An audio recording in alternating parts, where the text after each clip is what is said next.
Hello, मैं Gokul Kumar chemistry in Hindi Gokul channel पर आपका हार्दिक स्वागत करता हूं। तो आज हम बात करेंगे साधारण नमक के बारे में और काफ़ी सारे जो यौगिक हैं उसके बारे में हम डिटेल से अध्ययन करेंगे, पढ़ेंगे और समझेंगे। तो आपको है जो ध्यान से समझना है और जो इसमें बात लिखी हुई है उसको आपको ध्यान से समझना है और आपको जो है हैंड रिटन नोट्स बनाने हैं ताकि आप हैं उससे रिवीजन कर सको और आप अच्छे ढंग से पढ़ाई कर सको। ठीक है, तो चलिए हमारी आज की पढ़ाई शुरू करते हैं। सबसे पहले हम बात करेंगे साधारण नमक, जो हमारा नमक होता है उसके बारे में। सबसे पहले इसमें ध्यान रखना है आपको इसका सूत्र है NaCl और इसका रासायनिक नाम है, दूसरा पॉइंट है हमारे पास, रासायनिक नाम सोडियम क्लोराइड। आप इसे क्या कह सकते हो? Sodium chloride. और इसकी जो है संरचना है मैं आपको एक बार दिखा देता हूँ। NaCl की एक बार देख लें। आप यहाँ पर हैं संरचना को देख सकते हो। यहाँ पर ये आपका Na पॉजिटिव, ये वाला, और ये है Cl नेगेटिव। ठीक है, NaCl ये इस तरीके से कुछ जुड़ सकता है। ठीक है, ये पॉजिटिव और ये नेगेटिव। सोडियम है वो पहले ग्रुप का एलिमेंट, इसलिए उसके आउटर मोस्ट ऑर्बिट में एक इलेक्ट्रॉन होगा। ये है क्लोरीन 16वें वर्ग का। तो ये क्लोरीन है वो 7 इलेक्ट्रॉन होंगे, 16 होंगे, 17वें वर्ग का एलिमेंट है क्लोरीन। ये 8 करने के लिए इस पॉजिटिव से के साथ ये बॉन्ड बनाएगा। ठीक है, तो ये आप संरचना है, इसको आप देख सकते हो, समझ सकते हो। ठीक है, हम वापस हमारे उसी पॉइंट पर चलते हैं। अब ध्यान दें यहाँ पर इसका निर्माण कैसे होता है। आपको लेना है NaOH और HCl।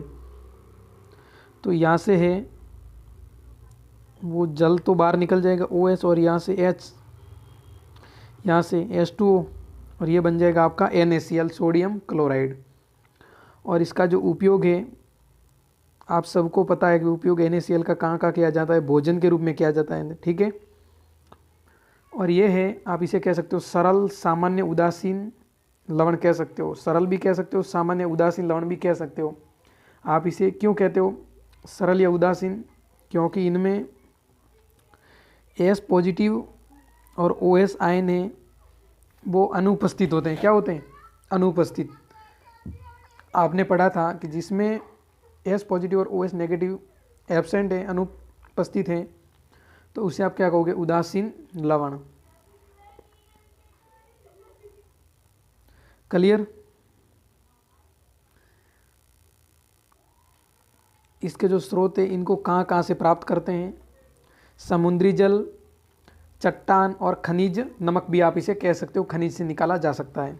समुद्री जल आपको पता है, समुद्र को तो हम नहीं सुखा सकते, लेकिन जैसे हम छोटे गड्ढों में भरकर समुद्र के पानी को सुखाया जाता है तो उससे हम नमक को प्राप्त कर सकते हैं।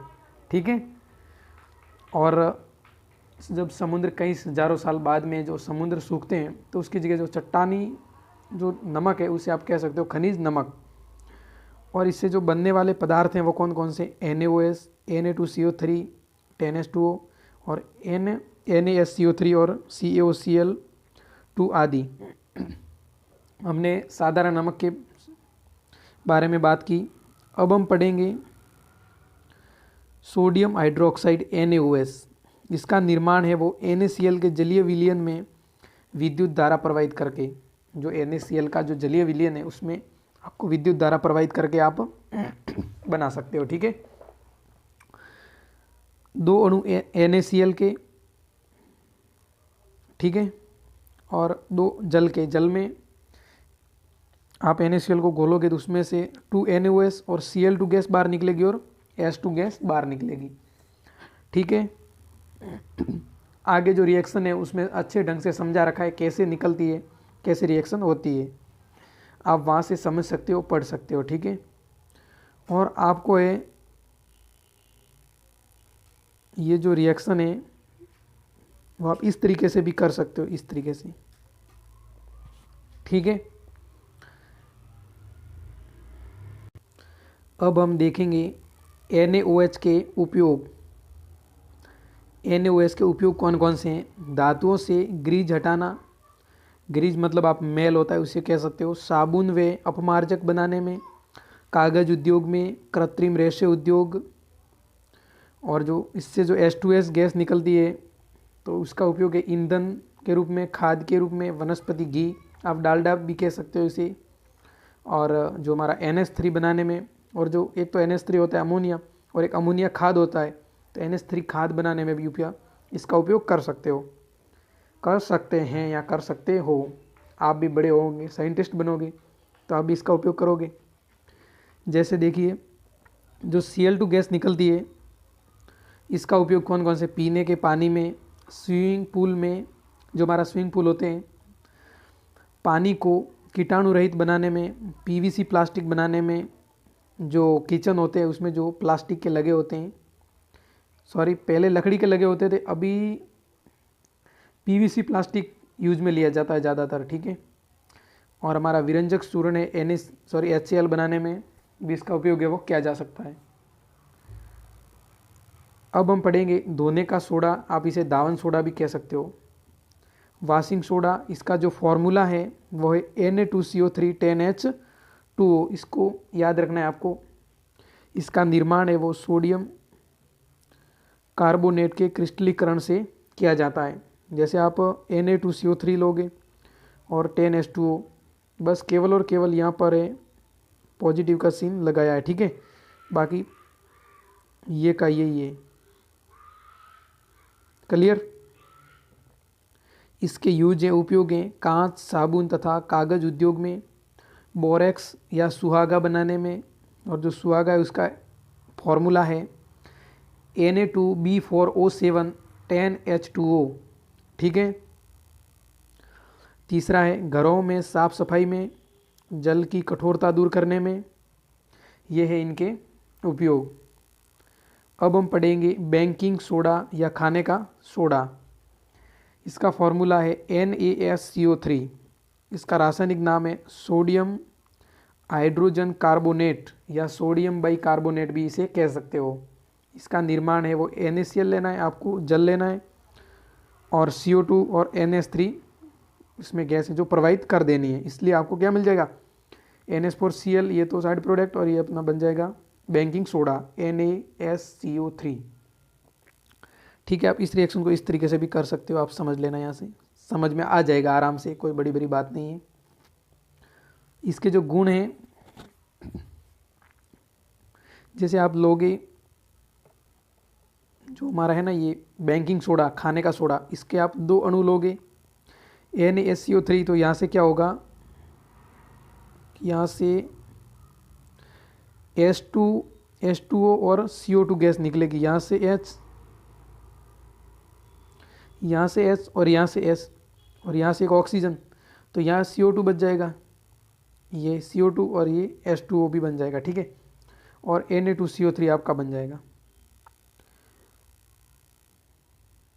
जो आपका बेकिंग सोडा है इसके उपयोग हैं ब्रेड व पाव रोटी बनाने में, ठीक है ना, पेट की अम्लता दूर करने में, जो आपकी एसिडिटी होती है उससे भी दूर करने में यूज़ किया जाता है, आग बुझाने में, कोल्ड ड्रिंक्स बनाने में, और दूध को फटने से बचने में, और एंटीसेप्टिक के रूप में भी किया जाता है। अब हमारा आता है विरंजक चूर्ण, किसके बारे में पढ़ेंगे हम, विरंजक चूर्ण के बारे में। ये काफ़ी इम्पोर्टेंट है, ये एग्ज़ाम में बार बार पूछा जाता है, इसको आपको याद करना है, समझना है, और याद करके ये एग्ज़ाम में जाना है, ताकि आप अच्छे से अच्छे नंबर है वो अचीव कर पाओ, ठीक है। यहाँ पर इम्पोर्टेंट लिख लेना, ठीक है। अब हम पढ़ेंगे विरंजक चूर्ण, ब्लीचिंग पाउडर, इसका फॉर्मूला है CaOCl2, रासायनिक नाम है calcium chloro हाइपोक्लोरेट, calcium chloro hypo chlorate, ठीक है। इसका निर्माण है वो CaOHCl2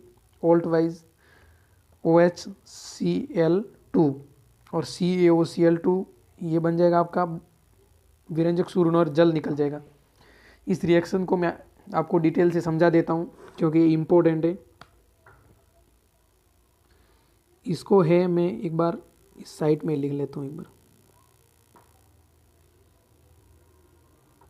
जब इसको आप खोल कर लिखोगे तो ये मैं एक बार दोबारा से समझा देता हूँ आपको। देखिए कि ये Ca और OH का ऑल्ट वाइज उसे मैं खोल कर लिख देता हूँ ऐसे, और प्लस Cl। तो इसमें क्या होता है कि आपका जो ये H2O बार निकल जाता है, क्या H2O बार, और आपका CaOCl, सॉरी यहाँ पर दो है, ठीक है, ये वाले, सॉरी यहाँ ये वाले, ठीक है। तो आपका जो CaOCl2 बन जाएगा। क्लियर। तो इसके उपयोग हैं, उपयोग को देख लेते हैं। कपड़े, लकड़ी, कागज़ आदि का रंग उड़ाने में, ऑक्सीकारक के रूप में भी किया जाता है, जीवाणुनाशक के रूप में भी, और पीने के पानी के लिए भी किया जाता है। अब हमारा आता है प्लास्टर ऑफ पेरिस, POP, ठीक है। CaSO4 1/2H2O, CaSO4 Holt wise 2H2O, ठीक है। तो इसका काफ़ी बड़ा फॉर्मूला है, वैसे इंपॉर्टेंट भी है, इसे आपको याद करके जाना है एग्जाम में। और ये बनता कैसे है, दो अणु CaSO4 2H2O जिप्सम लोगे और 120 डिग्री सेल्सियस पर गर्म कर दोगे तो CaSO4 होल्ट वाइज 2H2O जल के और 3H2O जल के रूप में अणु बाहर निकल जाएंगे। तो आपको जो POP है वो प्राप्त हो जाएगा। इस पर जल का प्रभाव क्या पड़ता है, जो इसमें जल और 3H2O लोगे CaSO4 होल्ट वाइज के साथ, तो आपको दो अणु CaSO4 और 2H2O मिल जाएगा। जो आपको मिलेगा जिप्सम होगा और कठोर पदार्थ होगा। इसको मैं साधारण भाषा में समझाऊं कि जो प्लास्टर ऑफ पेरिस होता है, जो हमारे हॉस्पिटल में जिस हड्डियों को जोड़ने में इसके उपयोग अभी पढ़ेंगे, तो हड्डियों के जो ऊपर प्लास्टर ऑफ पेरिस लगाया जाता है, चूने जैसा दिखता है, तो उस पर क्या होता है, उसको चढ़ाकर उसके ऊपर पानी डाल दिया जाता है। तो क्या होता है, जिप्सम के साथ वो कठोरता प्रदान कर लेता है, वो कठोर हो जाता है। आपने देखा होगा उसके ऊपर जो प्लास्टर ऑफ पेरिस चढ़ाया जाता है वो बहुत ही कठोर होता है, तो वो पानी के साथ रिएक्शन करके वो जिप्सम कठोर पदार्थ बना लेता है, ठीक है। इसके उपयोग भी देख लेते हैं। टूटी हड्डी जोड़ने में, खिलौने व मूर्तियाँ बनाने में, चाक बनाने में, चौक बनाने में, और कागज़ उद्योग में। इसको आपको याद रखना है। तो आज के इस वीडियो में इतना ही पढ़ेंगे, और जो हमारा चैप्टर है वो पूरा कंप्लीट हो चुका है। और आपको जो इससे आगे वाले वीडियो है पूरा चैप्टर पढ़ने के लिए आप केमिस्ट्री इन हिंदी गोकुल इस चैनल को आप फॉलो कर सकते हो। आप अच्छे से अच्छे नंबर को हासिल कर सकते हो। आपको वहाँ जाना है, होम पेज पर इस चैनल का नाम सर्च करना है, जो भी मैंने बोला है उस नाम को सर्च करके आपको जाना है होम पेज में, और वहाँ से आपको स्टेप बाय स्टेप वीडियो को देखते रहना है ताकि आपको बेटर तरीके से समझ में आ सके। और चैनल से पढ़ाई कैसे करते हैं इसका भी वीडियो मैं एक डाल दूंगा ताकि आप समझ सकें, पढ़ाई कर सकें। तो आज के इस वीडियो में इतना ही। Thank you for watching this video. Okay bye.